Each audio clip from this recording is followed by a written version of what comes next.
இன்றைக்கி மன உளைச்சலில் இருக்கிறவங்களுடைய எண்ணிக்கை ரொம்ப அதிகமாக இருக்குது. முதல்ல மன உளைச்சல்னால் என்னன்றதை நம்ம புரிஞ்சுக்கணும். இது ஒரு கதை மூலமாக அழகாக நம்ம புரிஞ்சுக்க முடியும். ஒரு முதலாளி காலையில் 5 மணிக்கு அவருக்கு வெளிநாட்டுக்கு ஃப்ளைட்டு, 3 மணிக்கெலாம் வீட்டிலேருந்து கிளம்பி ஆகணும். அப்போ டிரைவரை கூப்பிட்டு சொல்கிறாரு, நீ 3 மணிக்கெலாம் இருக்கணும்ப்பா, இந்த ஃப்ளைட்டை நான் மிஸ் பண்ணிட்டேன்னா என்னுடைய லைஃபே போச்சு. ஸோ மறந்துடாத, 3 மணிக்கு நம்ம வீட்டிலேருந்து கிளம்பணும். ஒன்று நீ இங்கேயே படுத்துக்கோ, என்னை இறக்கி விட்டுட்டு வீட்டுக்கு போ, ஆனால் வீட்டுக்கு போயிட்டு லேட்டாக மட்டும் வந்துடாத அப்படின்னு சொல்லியிருக்காரு. டிரைவர் சொன்னாரா, இல்லையா எங்கள் வீட்டு நடந்து போகிற தூரம் தானே, நான் கட்டாயமாக 3 மணிக்கு வந்துடுறேன் அப்படின்னு சொல்லிட்டு போயிருக்காரு. யாருடைய கெட்ட நேரமோ நல்ல நேரமோ தெரில, டிரைவர் கொஞ்சம் அதிக நேரம் தூங்கிட்டாரு. 3 மணிக்கு வர வேண்டியவர் 3:30 மணிக்கு வந்திருக்காரு. முதலாளி ரொம்ப கோபமாயிட்டார். எத்தனை தடவை படித்து சொன்னேன் 3 மணிக்கு இருக்கணும்னு, என்னடா 3:30 மணிக்கு வந்திருக்கே, அந்த ஃப்ளைட்டை நான் மிஸ் பண்ணேன்னா என் லைஃபே போச்சு, அவ்வளோதான் அப்படின்னு சொல்லி ரொம்ப டென்ஷன் ஆகிட்டார். இப்போ டிரைவர் சொன்னாரா, இல்லையா நான் எப்படியாவது உங்களை நான் ஏர்போர்ட்டில் ட்ராப் பண்ணி விட்டுறேன், நீங்கள் அந்த ஃப்ளைட்டை மிஸ் பண்ண மாட்டீங்க அப்படின்லாம் சொல்லியிருக்கான். சரி ஓகேன்னு கார் எடுத்துகிட்டு இவங்க கிளம்பிட்டாங்க. போகிற வழியில் காரு பஞ்சர் ஆகி நின்றுச்சு. ஏற்கனவே கோபமாக இருந்தவர், கார் வேற பஞ்சர் ஆகிடுச்சு. பயங்கரமாக கத்த ஆரம்பிச்சிட்டார். எனக்கு எதுவுமே உபயோகமாக இல்லை, இந்த ஃப்ளைட்டை மிஸ் பண்ணால் என் லைஃப் போச்சு, டிரைவர் சீக்கிரம் வேணால் லேட்டாக வர, இந்த காரு இந்த டைமுக்கு இப்படி பண்ணுதே அப்படின்னு சொல்லிட்டு புலம்பிகிட்டே இருந்திருக்காரு. அந்த வழியில் ஒருத்தர் பைக்கில் போயிருக்காரு. இவரை பார்த்துட்டு வண்டியை நிறுத்தி கேட்டிருக்காரு, ஐயா என்னங்கய்யா ஆச்சு, என்ன பிரச்சனைன்னு. இல்லைப்பா, காலையில் 5 மணிக்கு எனக்கு ஃப்ளைட்டு, இப்போ நான் ஏர்போர்ட் போனால் தான் அந்த ஃப்ளைட்டை மிஸ் பண்ணாமல் பிடிக்க முடியும், இல்லைன்னா என் லைஃப் போச்சு, டிரைவர் லேட்டாக வந்துட்டா, காரு பஞ்சர் ஆகிடுச்சு, என்ன பண்ணுறது தெரில அப்படின்னு புலம்பியிருக்காரு. உடனே அந்த பைக்கில் வந்தவர் சொன்னாரா, சரி வாங்கய்யா நான் வேணா உங்களை கொண்டு போய் இறக்கி விட்டுறேன் அப்படின்னு. இவரால் சந்தோஷம் தாங்க முடியல. அப்பா கடவுள் மாதிரி நீ எனக்கு உதவி பண்ணியிருக்கப்பா, ரொம்ப நன்றி அப்படின்னு சொல்லிட்டு அவர் டிரைவரை திட்டிட்டு அந்த பைக்கில் ஏறி ஏர்போர்ட் போயிட்டார். போய் உள்ளெல்லாம் போயிட்டு ஃப்ளைட்லேயும் ஏறி உக்காந்துட்டாரு. ஃப்ளைட்டும் கிளம்பிடுச்சு. இப்போது அவர் நினச்சிட்ருக்காரு, இந்த டிரைவர் படுபாவி ஏமா மாதிரி எவ்வளோ லேட்டாக வந்துட்டான், நம்ம வாழ்க்கையே முடிஞ்சிருக்கும், இந்த ஃப்ளைட்டை மிஸ் பண்ணியிருப்போம், நல்ல வேலை பைக்கில் வந்தவர் கடவுள் மாதிரி நம்மளை காப்பாற்றிட்டாரு.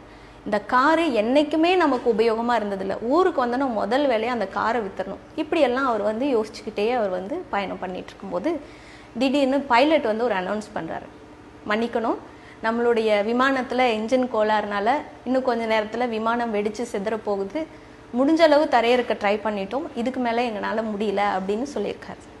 இப்போது அந்த முதலாளிக்கு உலகமே தலைகீழாக மாறிடுச்சு. அந்த நிமிஷம் அவர் நினைக்கிறார், இந்த டிரைவர் கடவுள் மாதிரி லேட்டாக வந்தான், அப்போவே எனக்கு புரிஞ்சிருக்க வேணாமா, நம்ம காரு கூட நம்மளை காப்பாற்றுறதுக்காக வழியில் பஞ்சராச்சே, அப்போ கூட எனக்கு புரியலையே, எங்கேயோ இருந்து வந்த பையன் யமபாதகம் பைக்கில் கொண்டு நம்மளை இந்த ஃப்ளைட்டில் ஏற்றி விட்டானே, இப்போ நம்ம வாழ்க்கையே முடிஞ்சிருச்சே அப்படின்னு புலம்பிகிட்டே இருந்திருக்கார்.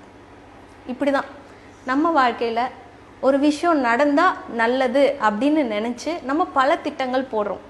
ஆனால் ஏதோ ஒரு சில தடங்கள் வரும்போது அதை பற்றி ரொம்ப நம்ம யோசித்து மன உளைச்சலுக்கு ஆளாயிடுறோம். இப்போ புரியுதா மன உளைச்சல்னா என்ன அப்படின்னு? நம்ம நினச்ச மாதிரி ஒரு விஷயம் நடக்காத போது நம்மளுடைய எண்ணங்களுடைய அளவு அதிகமாகுதே, அதுதான் மன உளைச்சல். அப்துல் கலாம் ஐயா பைலட் ஆகணும் அப்படின்னு சின்ன வயசுலேருந்து படித்தார். அவருடைய முதல் இன்டர்வியூவில் அவரால் பைலட் ஆகிறதுக்கான அந்த இன்டர்வியூ அட்டன் பண்ணியும் ஜெயிக்க முடியல. ரொம்ப மன உளைச்சலாகி நடந்து வந்துட்டு இருக்கும்போது ஒரு குருவை சந்திச்சார் அவர். அந்த குரு அப்துல் கலாம் ஐயாட்ட சொன்னாராம், ரொம்ப கவலையாக இருக்கேப்பா, என்ன விஷயம்?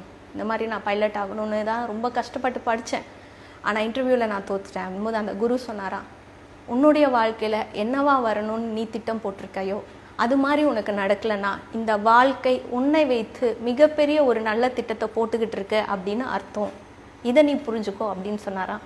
அப்துல் கலாம் ஐயா கடைசி வரைக்கும் ஒவ்வொரு மேடையிலையுமே இந்த விஷயத்த இளைஞர்களுக்கு உதாரணமாக சொல்லாமல் விடவே மாட்டார். முதல்ல நம்ம எண்ணம்னா என்னன்றதை நம்ம புரிஞ்சுக்கணும். அதுதான் நம்மளுடைய மன உளைச்சலுக்கு முக்கிய காரணமாக இருக்குது.